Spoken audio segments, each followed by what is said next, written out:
install. Good afternoon, everyone. I'll be presenting my design project today, which is a solar tracking charger. It's just a SolidWorks model of it.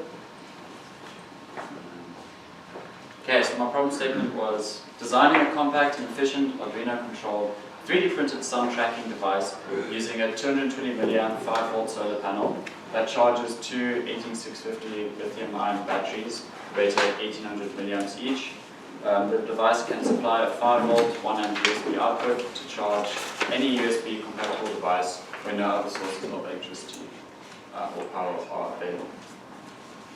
Project description: the device utilizes a solar panel that moves according to these four photoresistors on top here that are mounted in a special arrangement, and they powered or powered by these two 9-gram servers that are inside.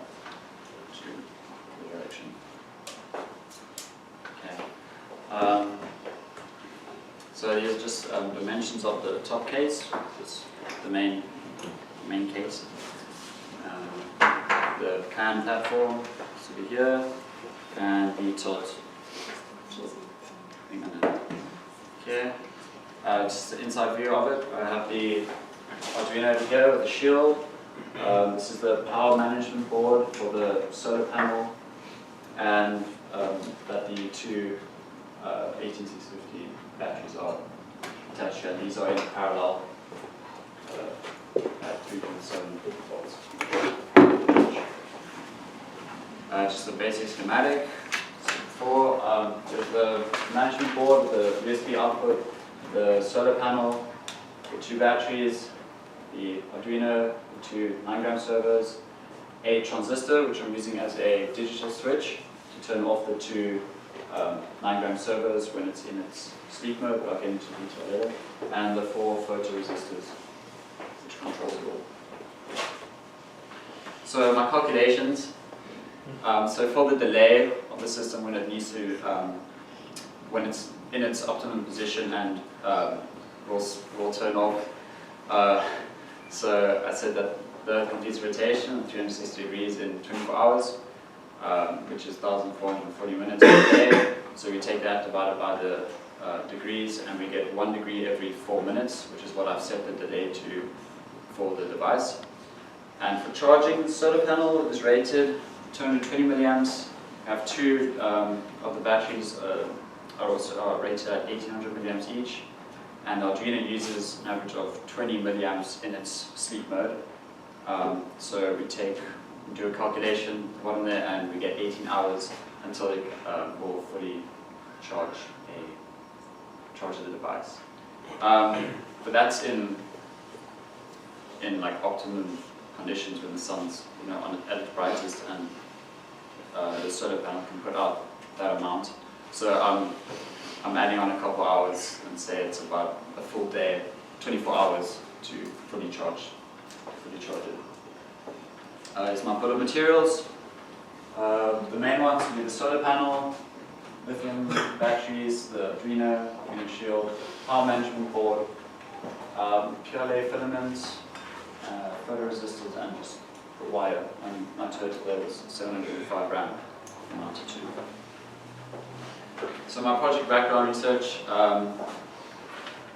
there are many like solar phone chargers out there that you can buy, and one YouTuber goes by the name of Great Scott made the solar tracker, and I've utilized two main features from the solar phone charger into my device, which is that it's self-sustaining and it's compact, so you can use it, you can store it in your bag, travel with it, and obviously from the solar tracking, for the solar tracker, the solar tracking ability I've used. For the programming, for the first line of code in the loop, my if statement, this just controls whether or not it will do the while statement. So if the sun isn't very bright, and it knows, and I know it won't supply enough current from the solar panel, it will skip the while loop and go straight into its sleep mode. just as a safety feature so it doesn't kill itself over time. And this is part of the while loop. So all that basically says is that when the one sensor reads a value greater than the other, it will shift accordingly to make them equal. That's how it will get in its position and align with the sun. The second if statement sets the limits, so that when it goes down to its optimum, well, when it goes down to the angle and it's about to hit, it will stop because I've set it so that, well, it will stop because it's a limit, so that it doesn't damage itself. And that would be the same for the other side, and this is for the tilt axis, so same on the other side, which is same code.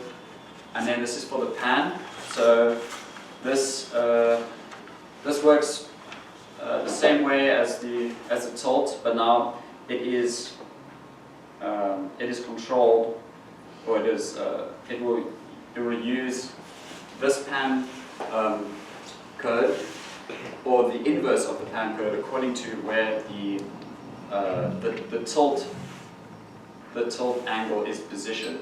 It will use the inverse when it goes past a certain angle of the tilt, and use the normal pan code when it exceeds a certain angle.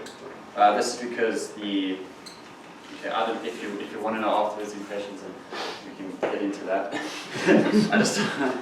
Okay, and then this is the end of the while loop. So this is where once the while loop is true, it'll follow on with the next lines, which is it will set the transistor low, so it will detach and kill the servos completely to save power, and the Arduino will enter sleep mode.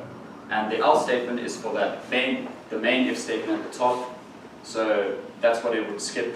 It would skip the while if the sun isn't bright enough, and go straight into sleep mode to save power.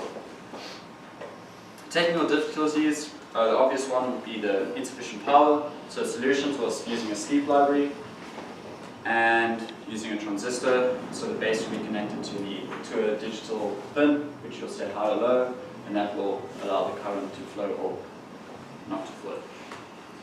Ethical implications. So I would use this, definitely I take this with me when camping and there's no power sources around, and just for in emergency cases where I need like a bit more charge on my phone, or it died and now I'm like stuffed out there. It's quite, I've made a small cover for it so it can fit on top. Just into that. And it's quite robust, be kept in your bag and not get damaged. And charging of mobile devices in rural areas, so again it's in places where there's no electricity available, this can be used. Okay, lessons learned. So Arduino programming, this is my first time using or programming ever, and in that basic electronics, like knowing what red and black is positive and negative, and using a transistor as a digital switch, and working with a breadboard. Also, I have done soldering before, but I haven't used this level of equipment. My soldering iron is quite cheap, yeah. And just working with like flux and all of that was quite a lesson. And then electronic components, just broadening my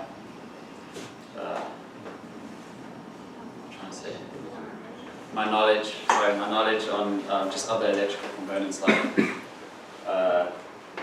ultrasonic sensors and photoresistors that I've used. Improvements, I can definitely add more solar panels to this thing, but then the compactability factor is out of it.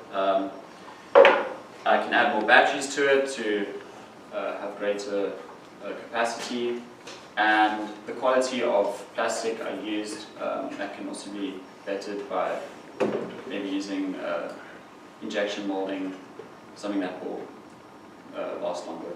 And yeah. structure integrity. That's the right word. Right, conclusion, overall my device works according to the code and successfully makes an energy profit whilst following the sun. It's compact, robust, so it can be placed in a bag and not get damaged and be effortlessly put to use. Thank you. Oh, and my references. And also need to give credit to, where's Nick? Nick Collins, he helped you a lot with the code and any questions I had, he helped me answer them for me. Yeah. Shall we? Nick is like